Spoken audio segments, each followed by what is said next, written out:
come about? Yeah. I had ROTC was required for the first 2 years of college. Required? Required, yes. And then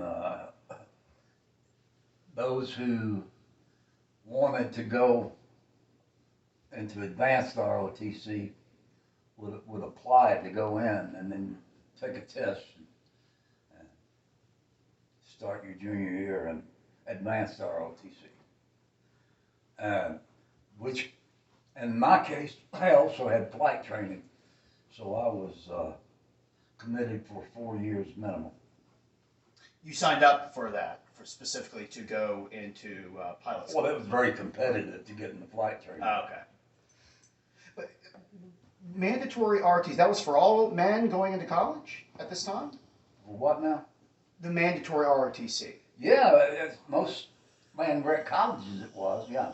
Oh, okay, you're a land grant college. Yeah. What college was it? East Tennessee State and Virginia Tech. I didn't know that was a land grant college. Well, I don't think East Tennessee State was. Virginia Tech is. Okay. And I don't know why non-land grant colleges either had a contract with the Army or something, Okay. where it was required for all Okay, so it was all specific to eligible people. for the first specific 2 to the years. school, and you knew that going into it. So Yeah. the ROTC was something that you were drawn to that. Oh yeah. Okay. So how did that lead to your active duty status? Well, because I was a DMG, I got to choose my branch, Medical Service Corps. And because I was conscientious objector, I only had one choice for flying, and that was medevac, dust off. And So that's you what I wanted. haven't once mentioned the word draft. So this was all volunteer. Yeah. No, that's right. No, there was no draft when I went in. It came about later. A lot of friends got drafted after I got back and was in graduate school. So it was something that you were drawn to. Oh Service. yeah. But also Oh yeah, I loved it. combat service. Hmm? Combat service in this case. Yeah. Yeah. I loved it. Here, and these are questions from high school, so some of these are, what was your training like, whether it be boot camp or training in ROTC, or what you were talking about earlier with your training for, what was it, what would you call it, live fire, attack? Gunnery. Yeah, even though that's not what you did in combat, you still were trained in it and were training others. Trained in everything, whether you did it or not. But yeah,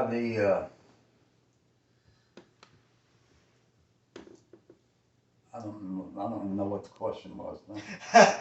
just general training, whether it be your boot camp, I mean, you're trained out the my wazoo. primary training was Yeah. through ROTC. Okay. ROTC summer camp was difficult. Down at Fort Benning, the heat. That was also Infantry. infantry and airborne, right? Well, that was after I was on active duty. Oh, okay. Yeah.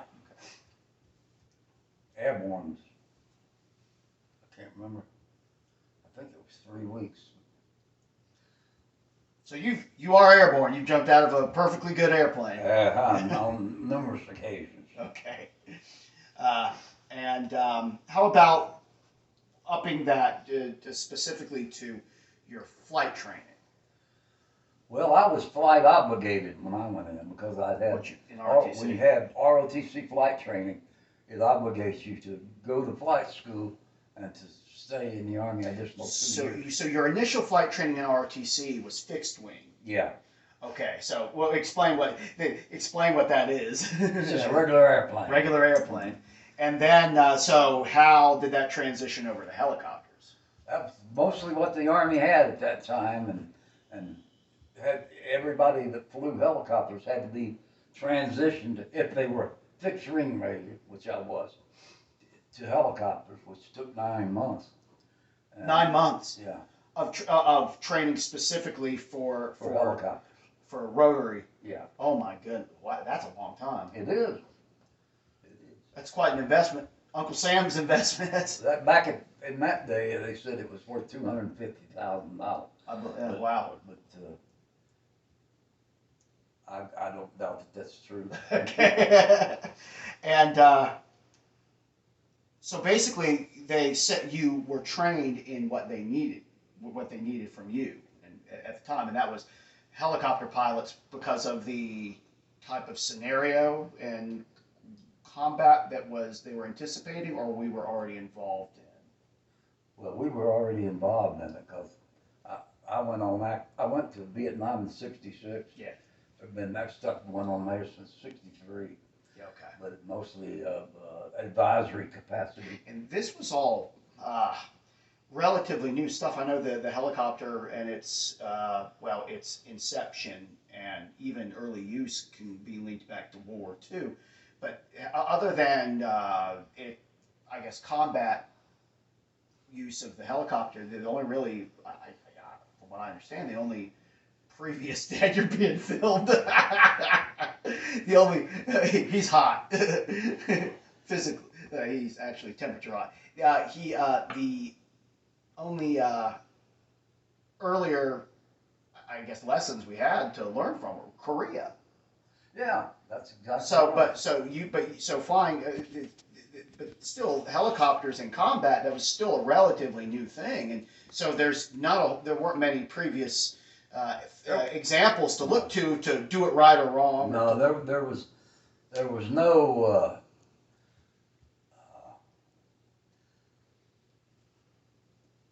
attack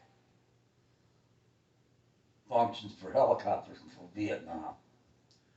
But the helicopters, first of all, weren't equipped for that, and secondly, they were used for transport cargo, troop carrying, and medevac. And that was about it. So more of a utility. Yeah. So it was Vietnam's when they started making combat aircraft out of Hueys. Whole new use case. And that gets to the next question. What type of helicopter did you fly in Vietnam? Nothing but a Huey. Which D-bomber is- and H-bomber. Huey is the UH-1 Iroquois. Right. That's exactly Better right. known as the Huey. That's exactly Yeah. right. Yeah, okay.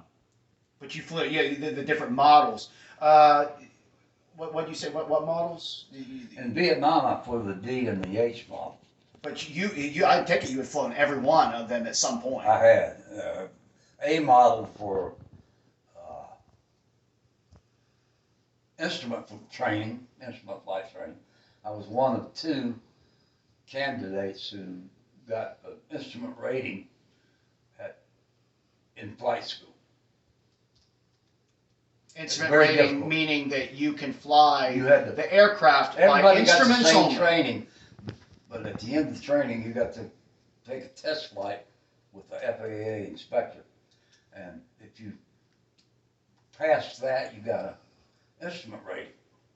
There were only two of us that got an instrument rating. And instrument rating, I mean, that's basically flying off instruments. That's so right. you're Exactly. flying with blind. You're By flying in the instruments. blind. And with a helicopter, I can only imagine. What was the transition like from flying fixed wing to helicopters? I can't. That's night and day, isn't it? I mean, No, it's not. Oh, okay. There's a lot of difference. The biggest challenge to someone going from fixed wing to a helicopter is just learning to hover. Hold the helicopter and steady over something or anything. It's like, but once you're up and you're just flying, it's similar enough. yeah, it's similar enough.